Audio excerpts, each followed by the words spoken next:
Le municipalisme n'a pas pour seule finalité l'élection. Il engage tout autant à travailler la capacité d'émancipation d'une société tout entière, depuis les individus, aux collectifs, jusqu'aux institutions.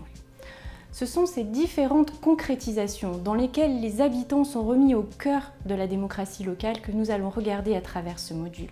Il s'agit de voir les différentes déclinaisons de cette démocratie par, pour et avec les gens. Démocratie collégiale, démocratie permanente, démocratie de construction ou démocratie radicale, nombreuses sont les dénominations de ces initiatives expérimentées par les villes et les villages pionniers de cette démocratie locale. Elles nous invitent à refaire un petit détour par les définitions, tout d'abord de la démocratie directe. La démocratie directe est celle par laquelle les citoyens exercent directement le pouvoir sans l'intermédiaire de représentants. Elle obéit à des principes tels que l'horizontalité du pouvoir, la révocabilité des élus, le mandat impératif ou encore la réunion en assemblée. La démocratie représentative, quant à elle, reconnaît à une assemblée restreinte le droit de représenter le peuple. C'est donc à travers des représentants élus qu'on établit les lois et qu'on les fait appliquer. La démocratie délibérative promeut la qualité du débat public entre les citoyens pour qu'ils confrontent leurs différentes visions du monde et prennent en compte leur diversité. La démocratie par, pour et avec les gens, telle que revendiquée par les mouvements municipalistes, repose sur plusieurs principes. Le premier principe est celui de l'apprentissage. La démocratie se vit comme un processus qui forge une compétence de citoyen. C'est l'héritage de la Grèce antique, comme nous avons pu le voir lors du module 2. Le deuxième principe est celui d'une démocratie permanente, qui ne se joue pas seulement au temps des élections, mais qui est tout autant à animer et à vivre dans l'entre-deux élections. Le troisième principe consiste à remettre l'habitant au cœur du politique, c'est-à-dire, dans une première dimension, de l'intégrer dans la fabrique de la vision de son village, de sa ville, de son futur, de sorte que ce ne soit plus le monopole d'un maire, mais que ce soit le résultat d'une construction collective à laquelle participent les habitants qui donne lieu à une vision partagée. La deuxième déclinaison est d'associer les habitants dans la fabrique de la décision, pour qu'ils complètent le tour de table autour des élus, autour des agents publics territoriaux ou des experts, et qu'ils puissent faire valoir sa propre expérience d'usage, sa propre connaissance de sa ville, de son territoire, de la culture ou de l'histoire de sa commune. Enfin, il s'agit d'associer les habitants à la prise en compte du long terme, c'est-à-dire les considérer capables de prendre soin de leur territoire dans le temps long, les considérer comme capables d'avoir un souci d'intérêt général. C'est d'ailleurs un des effets mentionnés par Vincent Béliard, le maire de Saillant. Alors, remettre l'habitant au cœur de la démocratie locale, qu'est-ce que cela signifie ?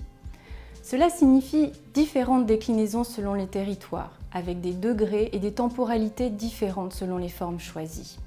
En France, nous parlons beaucoup de démocratie participative, qui sont souvent des dispositifs institutionnels initiés par les élus.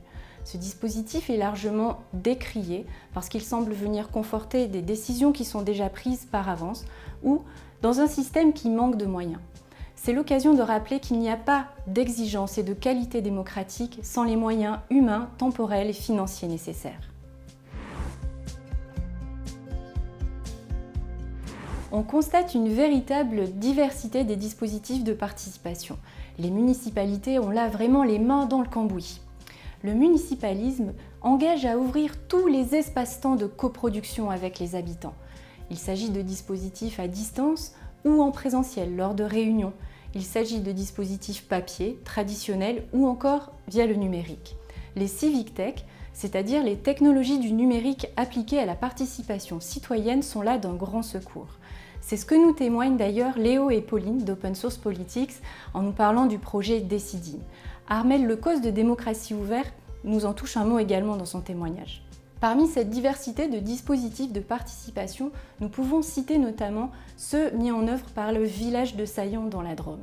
Le village de Saillant expérimente des formes de commissions participatives ou de groupes action-projet. Il s'agit là d'associer les habitants soit à la préparation d'une décision qui sera arbitrée en conseil municipal, soit à la mise en œuvre des projets qui auront été décidés. Dans d'autres villes moins strictement municipalistes, il y a aussi de nombreuses innovations en matière de démocratie locale. C'est le cas par exemple à Kingersheim. On a reconnu un vrai service public de la démocratie à travers la construction d'une maison de la citoyenneté. À Los Angeles, on parle plutôt d'implication habitante. À travers le dispositif du 50-50, cette ville engage les citoyens à soumettre leurs projets à la ville, qu'ils seront ensuite examinés et dans le cas où ils seraient retenus, la municipalité s'engage à être pour moitié porteuse de la réalisation de ce même projet. À Grenoble, la municipalité a tenté d'instaurer un dispositif de pétition et votation citoyenne ouverte aux habitants âgés de 16 ans et aux résidents étrangers. Suite à un recours préfectoral, le tribunal administratif a finalement censuré ce dispositif, jugeant qu'il étendait à des personnes n'ayant pas la qualité d'électeurs un pouvoir de décision qui pourrait s'imposer au conseil municipal. La participation de tous les habitants et habitantes est aujourd'hui au cœur des enjeux de la démocratie locale et du municipalisme. Étendre ces droits aux personnes mineures, aux personnes discriminées, aux femmes, aux résidents étrangers est un enjeu qui demeure entier. Aujourd'hui, la participation se cantonne à 15 ou 20% de participants qui sont en majorité toujours issus de la même catégorie socio-professionnelle. Il y a donc là un vrai enjeu à poursuivre les efforts en termes de démocratie locale. Le municipalisme fait le choix de la démocratie radicale. Il procède de plusieurs tensions créatrices. Une première de ces tensions réside entre l'intérieur et l'extérieur de l'institution. Il considère qu'une démocratie qui se vit bien à l'intérieur des mairies et de leurs institutions est une démocratie qui se vit bien également dans la société. La capacité de changement ne réside pas seulement dans le pouvoir administratif ou politique. Elle réside aussi dans la capacité de changement de pratique, de mentalité, dans la capacité à faire des hypothèses, à expérimenter et à proposer qui viennent de la société. Ada Colau résume ça à travers un slogan très évocateur, en disant qu'il s'agit d'avoir un pied à l'intérieur de l'institution et des milliers en dehors. Le municipalisme met également en tension la démocratie représentative en instaurant plus de démocratie directe. Il reconnaît que la qualité du débat public et la conflictualité sont à la fois nécessaires et des éléments positifs de la démocratie. Nous avons vu dans le module précédent que cette nouvelle orchestration locale remet en question la posture et le rôle des élus. Elle invite également à reconsidérer le rôle des habitants, qui sont devenus co-responsables de l'action et de la qualité démocratique du territoire. Ils sont des membres actifs qui contribuent au choix de la municipalité. Par leur pouvoir d'interpellation et de pression citoyenne, ils ont un nouveau rôle à jouer. On peut citer parmi les exemples de dispositifs de démocratie plus directs l'exemple des budgets participatifs. Il s'agit pour une municipalité d'octroyer une part de son budget, en l'occurrence souvent un budget d'investissement, pour que les habitants s'en saisissent à travers la formulation de projets au bénéfice de leur rue, de leur quartier. Il s'agit par exemple de végétaliser un mur, de construire un jardin partagé ou de doter une école d'un équipement particulier. Un autre dispositif de démocratie directe et dont nous avons beaucoup entendu la revendication à travers le mouvement des Gilets jaunes est celui du référendum d'initiative citoyenne, dit aussi référendum d'initiative populaire. Ce dispositif peut être révocatoire et mettre fin au mandat d'un élu en cours de son mandat. Il peut être abrogatoire et mettre fin à un texte. Il peut être modificatoire, comme c'est le cas d'une constitution. Aujourd'hui, en France, les textes légaux reconnaissent peu, voire pas les dispositifs de démocratie directe. En dernière instance, ce sont toujours les élus qui prennent les décisions. Cette tension entre société et institution, entre démocratie délibérative, représentative et démocratie directe, joue d'autant plus un rôle positif qu'il y a d'espaces tampons, d'espaces intermédiaires entre le social et le politique, entre les habitants et les élus. Aujourd'hui, le manque d'intermédiation est précisément la source de la crise de la démocratie. Il se combine également avec une crise de la représentation politique. Cette crise de la représentation touche les corps dits intermédiaires, c'est-à-dire les associations, les syndicats ou les partis politiques, qui ne remplissent plus leur rôle de passeurs entre des mécontentements et des revendications sociales et des avancées politiques et institutionnelles. Cette crise de la représentation politique, nous la retrouvons également dans le contexte espagnol, et cela est mentionné par Joan Subirats, professeur à l'Université autonome de Barcelone.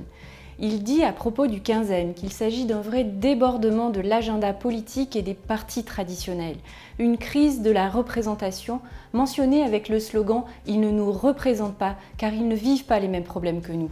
Le municipalisme a su précisément reconnaître l'importance de ces espaces intermédiaires en construisant ces plateformes citoyennes, ces plateformes de confluence. Ce sont par exemple Barcelona en Comú, Ahora Madrid ou Marea Atlántica en Espagne, Zagreb Is-Hours en Croatie, Nedavimo Beograd en Serbie ou encore Cambiamo Messina dal Basso en Italie. Ces plateformes citoyennes sont le troisième pied de la marmite entre une société civile organisée et un pouvoir institutionnel de régulation. Ces plateformes citoyennes ont pour objet de construire du débat, de la mobilisation et une vision partagée du territoire et de ses besoins. Elles sont le point de rencontre entre les remontées des aspirations et des problématiques sociales depuis les assemblées de quartier avec la redescente de la réalité et des contraintes des élus et de leur administration. Ce qui a pu être identifié et discuté au sein des plateformes citoyennes finit par guider et redonner un sens politique au mandat des élus. Dans une ville comme Barcelone, la plateforme citoyenne mobilise jusqu'à 1700 activistes qui font ainsi le lien entre les assemblées de quartier et leurs habitants et les pouvoirs élus. Reconnaître le rôle positif de la conflictualité et de sa gestion dans la démocratie est également une clé de la radicalité démocratique.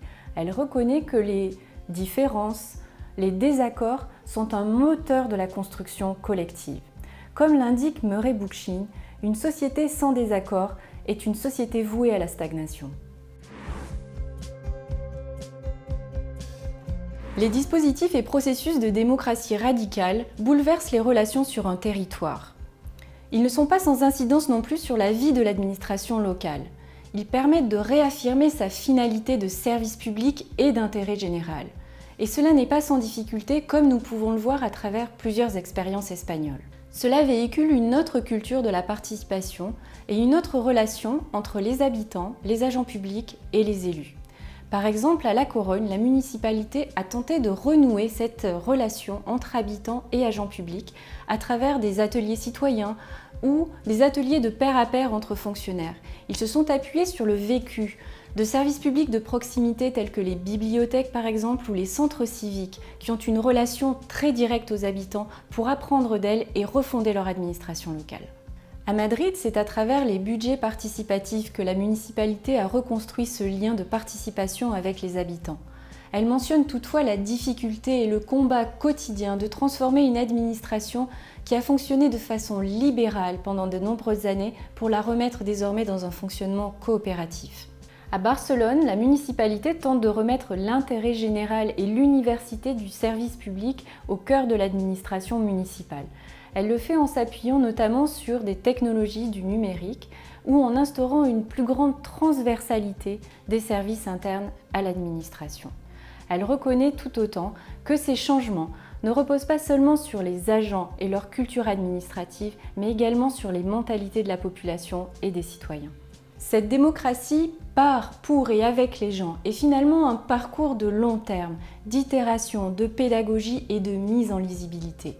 Elle nous montre que finalement le pouvoir est ailleurs. Il est en chacun de nous et dans notre capacité à construire un pouvoir politique en commun. Il repose sur un changement de culture démocratique et de mentalité, un changement des rôles et des postures, autant des habitants que des élus, que des agents publics. Tous ces territoires ont fait preuve de beaucoup d'inventivité et d'innovation. Mais finalement, quels sont leurs résultats? C'est justement ce que nous allons voir dans le module 7.